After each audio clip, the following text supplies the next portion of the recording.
O tema de hoje é muito importante, nós vamos falar da parte da advocacia contratual, iniciação na advocacia imobiliária, e isso tem tudo a ver, porque a advocacia imobiliária que o professor fala, são os primeiros atos numa transação imobiliária. Então vamos juntos aqui. Segundo o Código Civil, nós temos o estudo do contrato preliminar, do contrato de compra e venda, nós temos ainda também a promessa.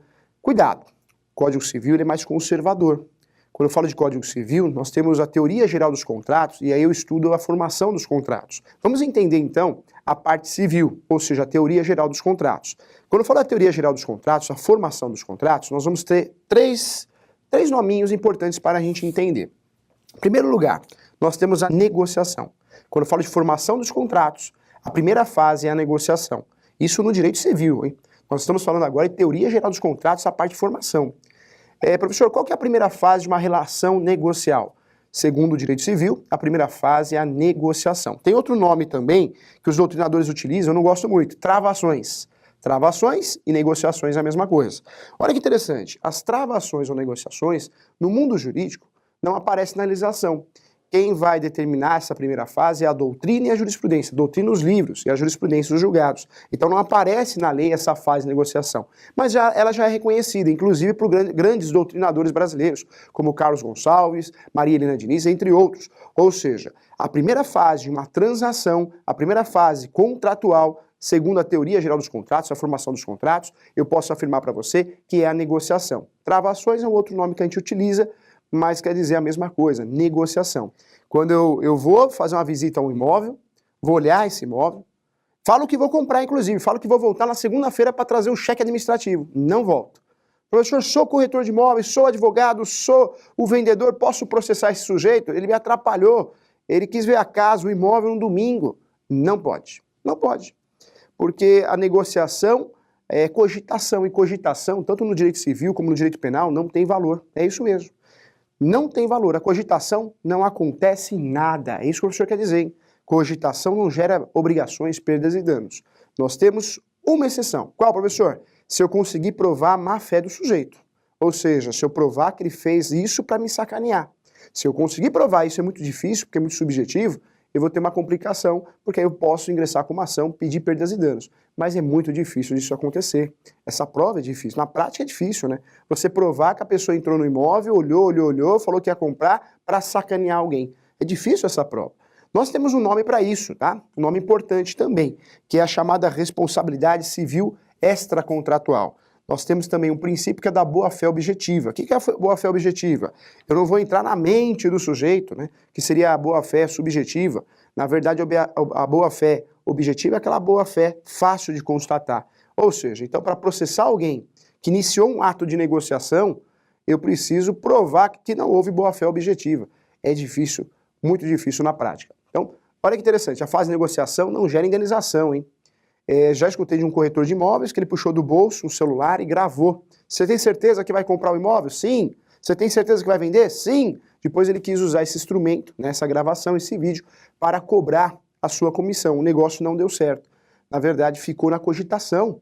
Se o negócio não concluiu, ficou na cogitação. Não há que se falar de comissão, não há que se falar de honorários de corretagem, tá bom? Então faz negociação, salvo exceção, né, no caso de má-fé, ou ainda a falta de boa-fé objetiva, não existe indenização. Fase de negociação é a fase de cogitação, é a primeira fase. Nas transações imobiliárias do Código Civil, na formação dos contratos, nós temos uma segunda fase. A segunda fase é a fase de proposta. A fase de proposta é uma fase importante. É uma fase que eu faço a proposta. Cuidado com essa proposta, hein? Para que ela tenha valor jurídico, tem alguns requisitos importantes, senão ela não vale nada, hein? Para que a proposta tenha valor jurídico, eu preciso colocar valor, forma de pagamento, data e prazo. Prazo, é isso mesmo. A proposta que não tem prazo não vale nada, hein? Professor, então peraí, a proposta, eu fiz uma proposta na compra de imóvel.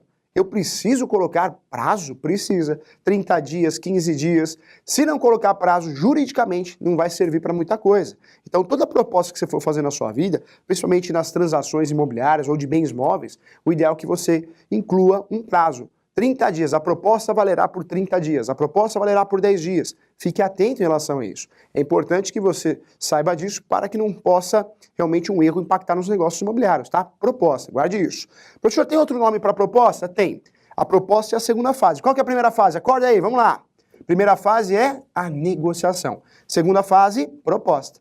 Para a negociação, nós falamos que tem um nominho, né? Feinho, né? Travações. Primeira fase, fase de negociações ou travações. Nome estranho, mas é um nome também utilizado, nomenclatura também utilizada. Segunda fase, proposta. Mas também é conhecido, olha que interessante, policitação, hein? Policitação também é proposta. Olha que interessante, ó. Nós falamos que a proposta só tem valor se tiver prazo, forma e valor, né? Tem que ter forma de pagamento, prazo de validade da proposta. A proposta só tem validade dessa forma, hein? Cuidado que a jurisprudência brasileira entende que a proposta por e-mail e também outros meios, seria WhatsApp, Messenger, ela tem valor também, tá bom? Professor, acabou? Não. Nós temos 3 fases, segundo a teoria geral dos contratos, segundo a formação dos contratos. A primeira é a proposta, a primeira é a negociação, retificando, a segunda é a proposta, e a terceira, professor, qual que é a terceira? É a aceitação, chamada aceite, né? A aceitação, ou aceite, é a última fase de uma transação, segundo a teoria geral dos contratos, segundo a formação dos contratos em direito civil. Professor, onde aparece isso? É no Código Civil. O Código Civil vai tratar desse assunto ali no artigo 427 do Código Civil. É isso mesmo, 427 do Código Civil. Vamos para o direito imobiliário. Então vamos lá, vamos deixar o direito civil e vamos para o direito imobiliário. Quando eu falo direito imobiliário, diferente da visão do Código Civil, da formação dos contratos, claro que eu uso o Código Civil para direito imobiliário, sim, mas a visão, os conceitos são outros. No direito imobiliário nós temos o quê? O contrato preliminar, mas o conceito no contrato preliminar é outro.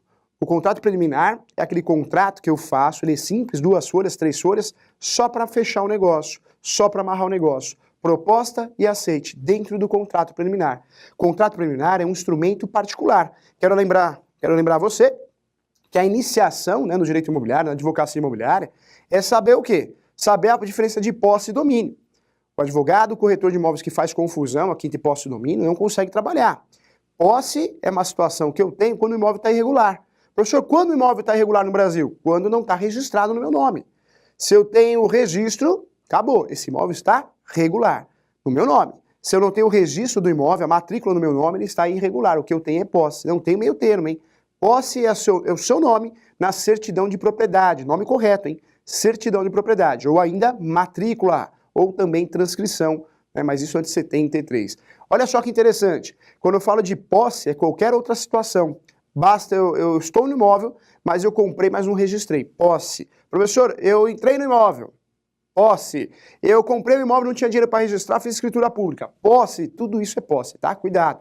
Domínio não tem segredo. Domínio é registro no cartório de imóveis. Quando eu falo dessas diferenças, são diferenças importantes para entender o conceito dos contratos em direito imobiliário. O primeiro contrato que nós temos, estávamos falando sobre isso, é o contrato preliminar, ou pré-contrato, ou contrato facultativo. Lá no direito civil, né, a fase preliminar, o contrato preliminar, ele começa na proposta. Aqui no direito imobiliário, nós invertemos a situação. Na verdade, é a primeira fase. Lá no direito civil, que acabamos de falar, nós temos 3 fases, não é isso? A formação dos contratos em direito civil tem a fase, chamada fase, que é a fase de negociação, a segunda fase é a proposta e a terceira a aceitação. Mas isso é direito civil. Olha o direito imobiliário aqui. O direito imobiliário, o contrato preliminar, na visão do professor e diversos doutrinadores, o contrato preliminar é a primeira fase, porque a negociação, ela não tem valor no direito imobiliário. A negociação, claro que eu posso pegar emprestado o Código Civil se eu provar a má-fé do sujeito, né? Mas no primeiro momento, na parte contratual aqui, a primeira fase do direito imobiliário, o contrato preliminar já é a primeira fase.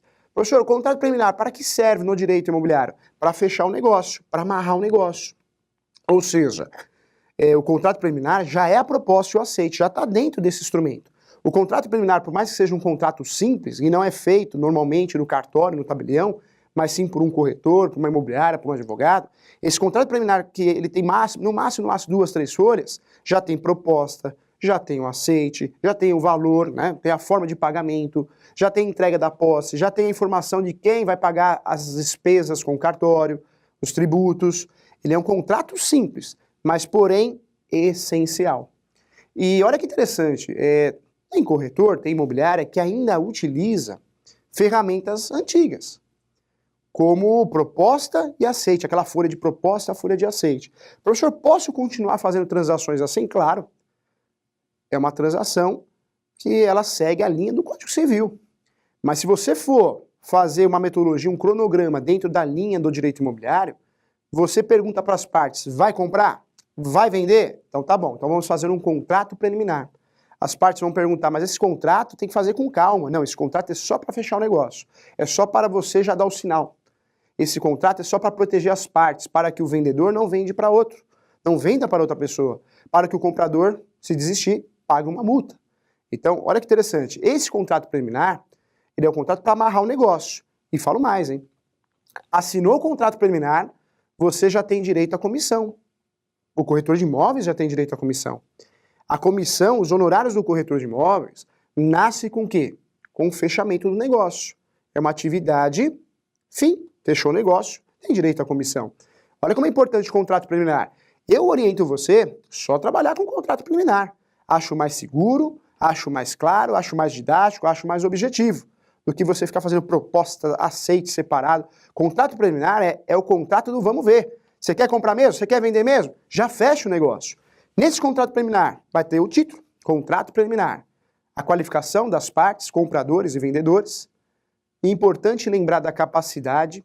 Professor, o menor pode vender um imóvel? Claro que pode. O menor pode comprar um imóvel? Também. Falo isso porque já escutei, né, pessoas, colegas falando, não pode comprar, o menor não pode comprar. Claro que pode. Basta suprimir a capacidade do sujeito. Se o sujeito tem menos que 16 anos, ele vai ser representado pelo pai, pela mãe ou representante judicial. Dos 16 aos 18, ele vai ser assistido. Ou seja, a mãe e o pai vai assinar com ele, com o menor. Professor, é importante saber isso? Claro. Já tive a oportunidade de fazer uma transação imobiliária, isso já faz mais ou menos 5 anos, onde o sujeito que comprou o imóvel tinha 17 anos. 17 anos. Passou por algumas imobiliárias, passou por alguns colegas advogados, e muitos falaram para ele, você não pode comprar imóvel porque você é menor. Errado. Tanto é que ele comprou esse imóvel, não foi um valor baixo, foi um imóvel de 1.200.000, passou de 1.200.000 com as despesas, mas o sujeito era do mundo do funk, né? O sujeito era cantor de funk. Nós sabemos que hoje, por mais que não seja maior, mas tem muita gente que vive bem, né? Sendo cantor de funk, cantor sertanejo, jogador de futebol, talvez youtuber, não é isso? Então nós temos novas profissões. Então, certamente é possível que um menor compre um imóvel. E comprem. Professor, mas caberia a emancipação? Sim. No direito brasileiro nós temos a emancipação, que pode ser feita quando o sujeito é menor. Quais são as emancipações no Brasil? Nós temos 3, né? A voluntária, pai e mãe quer emancipar. Quando eu falo do pai e da mamãe que quer emancipar, basta ir lá no tabelião, faz a escritura de emancipação. Temos também a segunda hipótese, que é a judicial, o pai quer, a mãe não quer, ou vice-versa. E temos a terceira, que é a chamada emancipação legal. A autonomia financeira dá direito do sujeito se emancipar com 16 anos, a partir de 16 anos. Colação de grau em curso superior. Também, posse em concurso público, né? Casamento também, que é até uma exceção, porque pode ser com menos de 16. Ou seja, o sujeito, se ele for emancipado, nem precisa suprimir a capacidade do sujeito. Ele consegue negociar com facilidade, tá bom? Então fique atento em relação a isso. Vamos lá. Contrato preliminar, professor, para que serve? No direito civil, ele é estudado, né, em artigos próprios, é estudado como a parte de formação dos contratos, onde tem a primeira, segunda e terceira fase. Deixa o direito civil de lado, claro, a gente sempre pega conceitos ali, direito civil é a base de tudo, mas hoje no direito imobiliário nós temos conceitos próprios, né?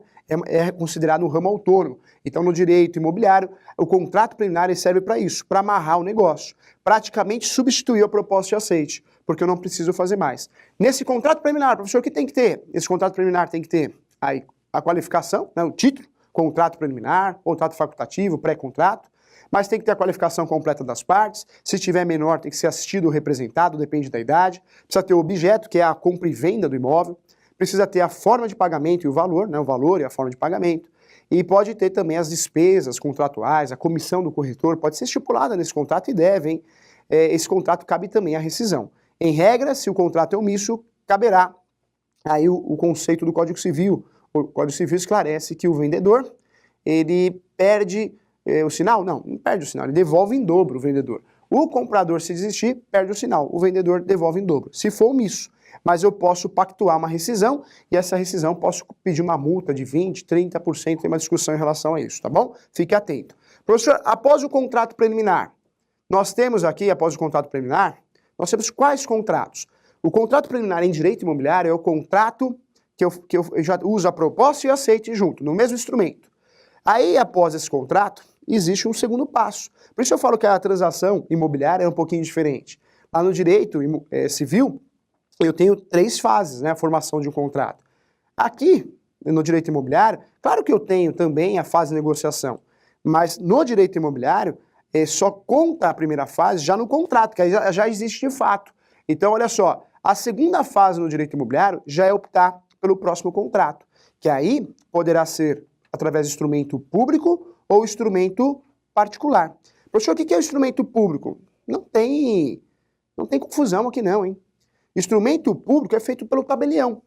Se o tabelião fez um instrumento, é público, acabou. É o escrevente, o tabelião de notas. Professor, o que é o instrumento particular? É aquele instrumento que eu faço, você faz, que tem gente que pega no Google, perigoso isso, né? É aquele instrumento que não é feito no cartório. Mas eu reconheci firma, continua sendo particular, hein? O instrumento particular, eu posso afirmar para você que é a mesma coisa que contrato de gaveta, tá? Porque não leva conhecimento de todos, só das partes. Então, é contrato de gaveta, ele fica na gaveta. Instrumento particular é igual ao contrato de gaveta. E o instrumento público?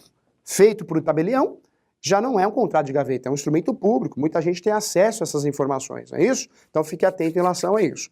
Olha só, segundo o Código Civil, toda transação imobiliária acima de 30 salários mínimos, para que eu consiga fazer o registro, eu preciso sim fazer um instrumento público. Então, olha só, acima de 30 salários mínimos, para que eu consiga fazer o registro, eu tenho que fazer instrumento público.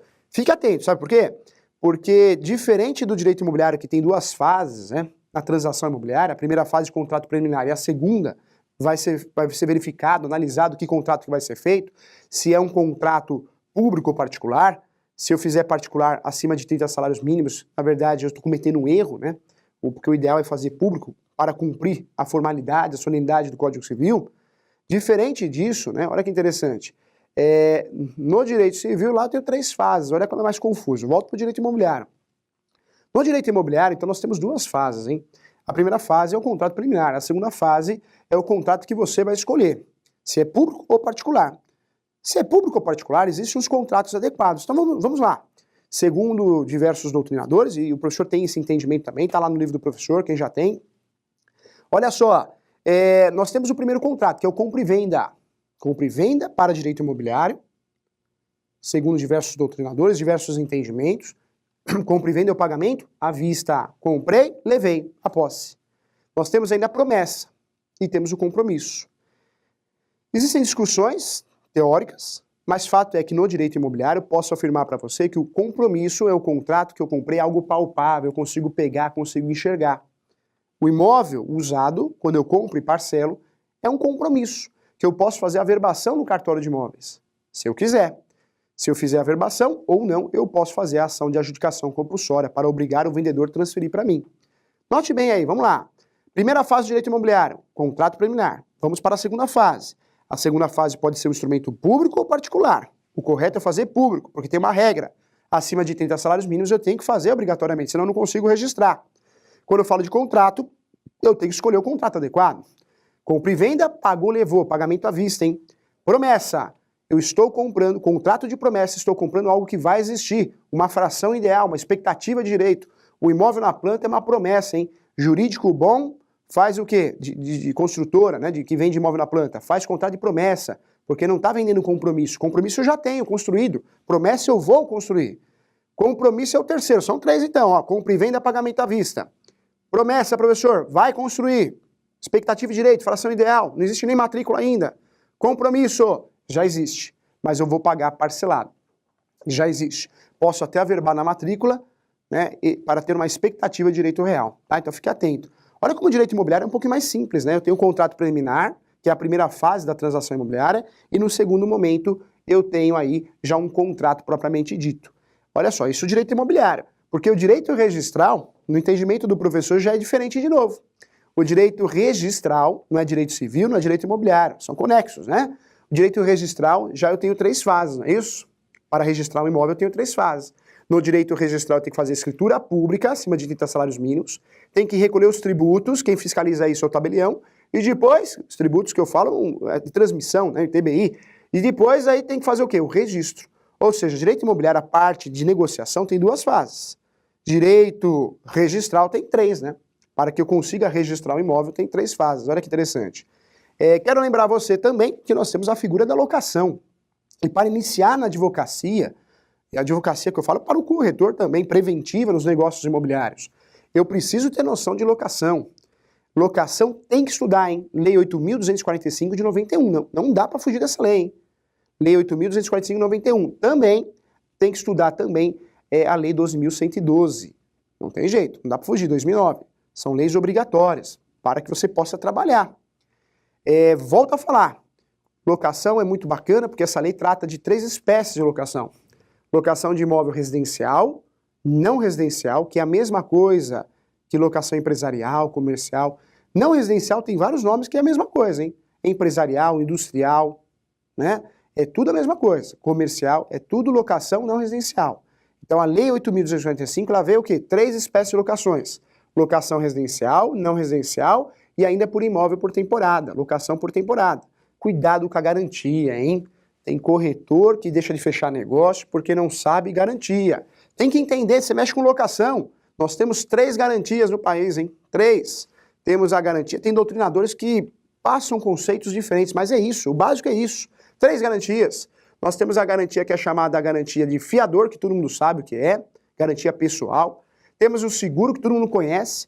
A grande diferença do seguro é que ele virou gênero de várias espécies, muita gente inventou, muita gente não, o banco inventou produtos novos. Então o seguro tem produtos novos, como a capitalização, entre outras. Mas seguro, cru, propriamente dito, é aquele que você paga um aluguel e meio, 2 aluguéis por ano, para ter o contrato de locação assegurado, né? Mas também, hoje, o banco também vende produtos diferentes que eu posso chamar de seguro. Uma espécie de seguro, como se fosse uma capitalização. Mas a terceira objeto de confusão, caução. Preste atenção aqui, ó. Falamos do fiador, falamos também aqui do seguro, mas a caução, ela é mal trabalhada no nosso país. Eu vi isso ontem. Corretora de imóveis, mais de 11 anos, não sabia disso, não pode, você trabalha com isso. Tem que estudar, tem que estudar. Isso é falta de atualização. Olha só que interessante, ó. A caução não é só 3 meses de depósito. Não é só isso. A caução é mais que isso. 3 meses de depósito é uma espécie de garantia caução. Mas eu também posso dar um imóvel meu em garantia. É isso mesmo, eu vou alugar um imóvel comercial, residencial. Se eu já tenho um imóvel, eu vou dar o meu imóvel em garantia. Está no meu nome, não tem garantia melhor. Vai ser feita, inclusive, a verbação do contrato de locação. Aonde? No meu imóvel. Não tem garantia melhor. É muito melhor que 3 meses de depósito, é muito melhor que fiador, porque fiador é um risco. O fiador, se ele não pagar, se ele não tem bens, não vai pagar também. No nosso país, né, o locador mal orientado, ele guarda fiador, fiador, fiador. É uma garantia arriscada. Ninguém quer ser fiador hoje e falo mais. É uma garantia que se você arrumar o fiador, pode ser que o locador não receba nada, porque o fiador ele pode sair vendendo tudo, não tem bens, não tem dinheiro, você vai ganhar ação de execução, de cobrança, mas não vai receber. Para com isso. Nossa, como tem boato absurdo. Fiador não é a melhor garantia. Seguro é uma boa garantia, mas é uma garantia onerosa, principalmente para o inquilino. A melhor garantia que tem, na humilde opinião do professor, é a caução.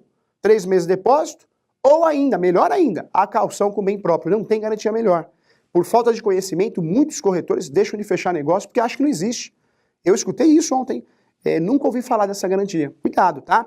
A caução pode ser um bem próprio, inclusive de terceiro. Felipe vira para mim e fala, Júlio, você tem um imóvel? Eu falo, tenho. Então me ajuda, eu vou alugar um apartamento. Eu te ajudo, o que eu posso fazer?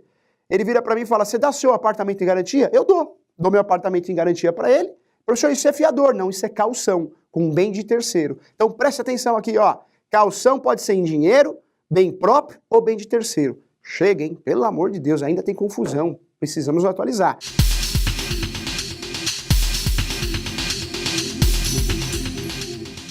O contrato preliminar é o mesmo contrato de compra e venda? Código Civil. Nós temos 3 fases no Código Civil. Negociação, proposta e aceitação. Teoria geral dos contratos, formação dos contratos. Hoje, o direito imobiliário, ele já tem conceitos próprios. No direito imobiliário, o contrato preliminar, diferente do direito civil, ele é considerado uma fase. Ou seja, o contrato preliminar ele é usado para fechar o negócio. Depois eu vou fazer um segundo contrato, que é a segunda fase. No direito imobiliário, o contrato preliminar serve para quê? Para amarrar o negócio, para fechar o negócio. Depois eu vou fazer um contrato melhor, um segundo contrato, inclusive de instrumento público ou particular, normalmente instrumento público, porque na verdade só com ele acima de 30 salários mínimos eu consigo registrar. Legal sua pergunta, um abraço, hein? Cuidado. Diferenças no direito civil e direito imobiliário, hein? E se na hora da proposta se recusarem a pagar a comissão? Vânia, um abraço para você. Fechou o negócio, o corretor tem direito à comissão, os honorários. Se recusarem, você vai fazer uma ação, a ação de cobrança de honorários, tá?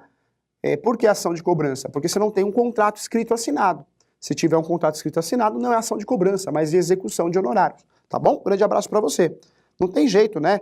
O corretor, assim como qualquer outro profissional, muita gente enrola, né? Fecha o negócio e depois fica enrolando para pagar a comissão. Você tem o direito de ingressar com uma ação, uma medida judicial para buscar seus direitos, tá bom? Um abraço para você. No caso de uma caução do bem próprio, transfere o imóvel para o locatário na matrícula? Não, Luiz. A caução é uma garantia. Eu vou alugar um apartamento, você é o corretor. Esse apartamento, adorei, eu viro para você e falo, Luiz, eu quero alugar esse apartamento, eu vou pagar R$ 2.500 de aluguel, mas eu tenho uma casa em Itaém, eu vou te dar como garantia. Fala para o locador, ele vai aceitar. Se ele tiver conhecimento jurídico, ele vai aceitar. Eu estou dando o meu imóvel em garantia, mas não estou transferindo, isso não pode ocorrer. Na verdade, estou dando em garantia. Como que eu faço isso para formalizar? Eu vou pegar o contrato de locação que você fez, vou pegar e vou fazer o quê? A averbação na minha matrícula. E vou te levar o comprovante que eu averbei o contrato de locação na minha matrícula no meu imóvel. Eu vou conseguir vender o imóvel? Não, eu vou ter dificuldade. Ou seja, tem garantia melhor? Meu Deus do céu, tem tanta gente que não faz essa garantia, deixa de fechar bons negócios, tá? Garantia, caução, bem próprio. E também isso caberia de bem de terceiros também, tá bom? Então, chegamos ao nosso final, tema muito bom. Quero avisar você que semana que vem, se você perdeu questão de direito, você vai perder dinheiro. Porque nós vamos falar sobre as atualidades do direito imobiliário, tá? E tem muitas, hein?